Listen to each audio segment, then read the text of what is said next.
company. Allah subhanahu wa ta'ala, if you associate somebody with him, 1% of 1,000 of your work is not for Allah subhanahu wa ta'ala. You pray, and 1% of your prayer is not purely for Allah subhanahu wa ta'ala. Allah subhanahu wa ta'ala will give away 99% of his share to whoever you associated him with Allah subhanahu wa ta'ala. So Allah subhanahu wa ta'ala only accepts the pure and clear things that He look for. That's why intention is very important.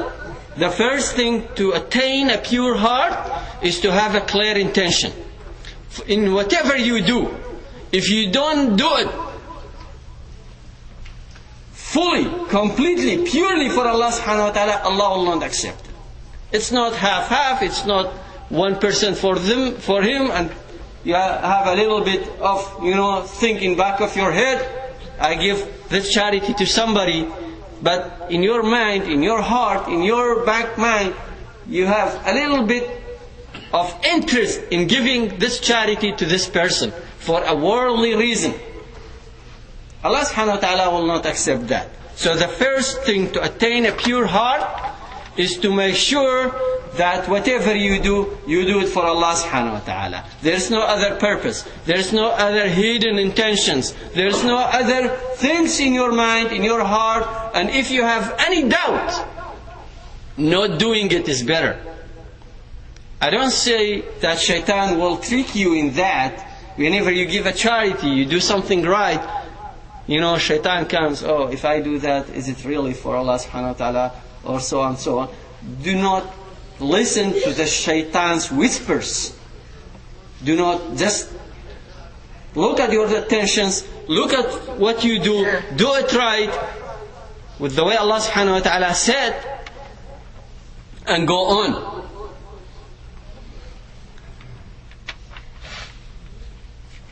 There are certain ways to make sure that your heart stays clean.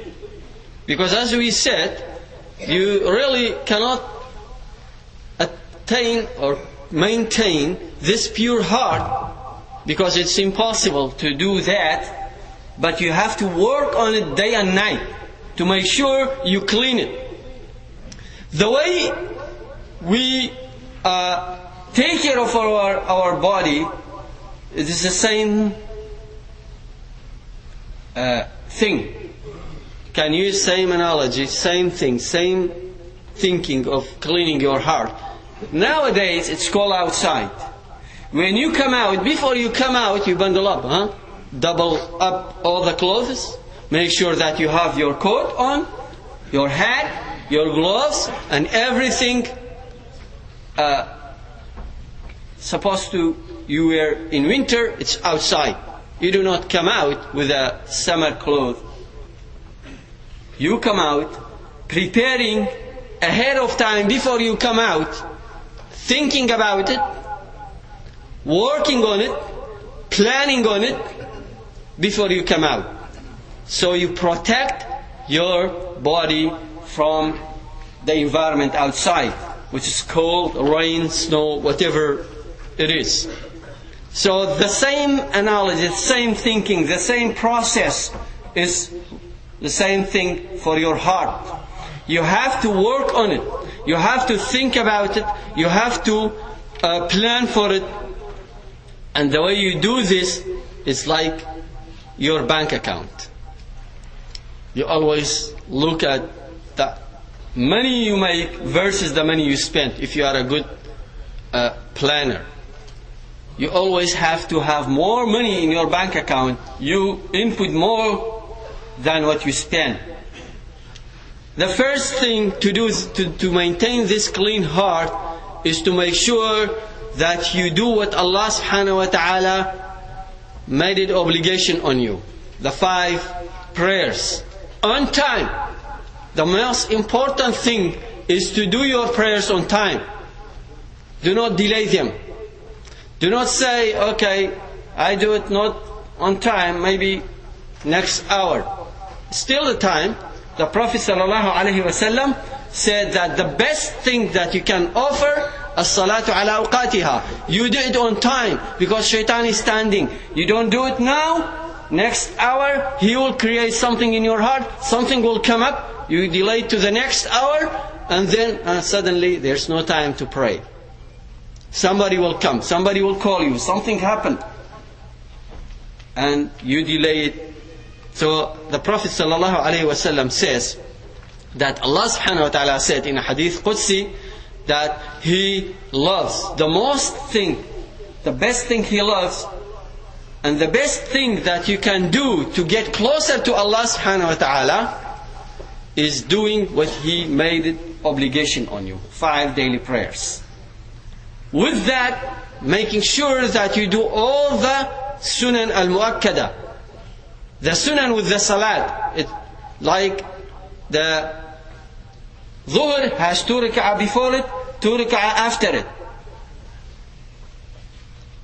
All the prayers, they have accompanied sunan. Make sure that you do all these sunans. Another thing is fasting. Besides the fasting, also work on the sunan every Monday and Thursday, or at least 3 days a month when the moon is full.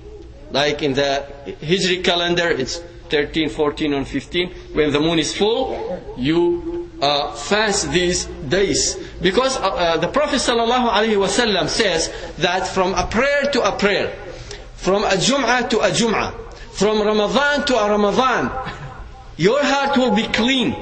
Your sin will be washed. The Prophet ﷺ says, have you ever saw somebody has a river flowing in front of his house, and he is taking a shower 5 days, 5 times a day? Do you think that he will ever be unclean, smell, or has any kind of dirt on him, dust on him? No, they say no.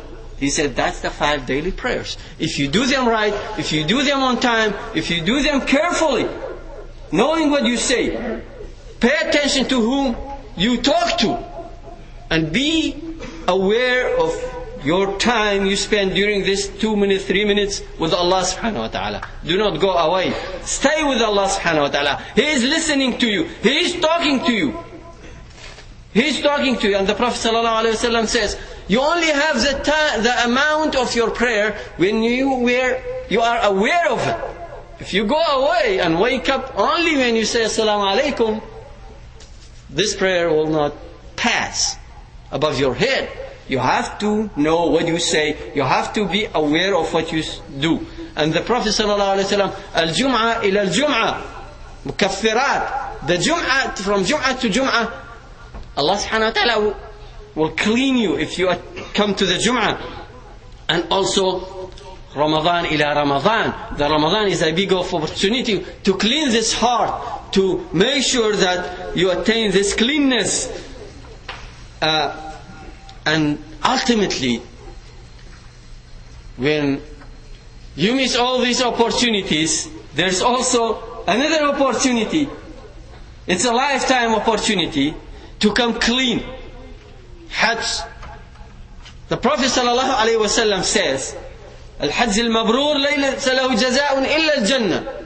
An accepted Hajj, Mabrur, that it has no shortages, no no faults in it. It's complete, the way Allah subhanahu wa ta'ala said. It's pure. You don't hurt anybody while you are in Hajj. You don't say anything bad while you are in Hajj. You complete every ritual during the Hajj. This Hajj has no jaza, no reward except Jannah. And the Prophet ﷺ says, when you come back from this Hajj, you come back like the day you were born. No sins, clean, pure. So this is another opportunity to clean this heart, to come clean, and to make sure that you have nobody inside it. Nobody shares this heart with Allah subhanahu wa ta'ala. It's for Him. It's dedicated to Allah subhanahu wa ta'ala. and you spend your life dedicated to Allah subhanahu wa ta'ala, doing your duty, whether you are a husband, father, a mother, a son or daughter, you work, you teach, you do anything you do in life, make sure that you do it within the framework of what Allah subhanahu wa ta'ala said, and fulfill what the duty of abd means. And another thing I shouldn't skip, is zakat.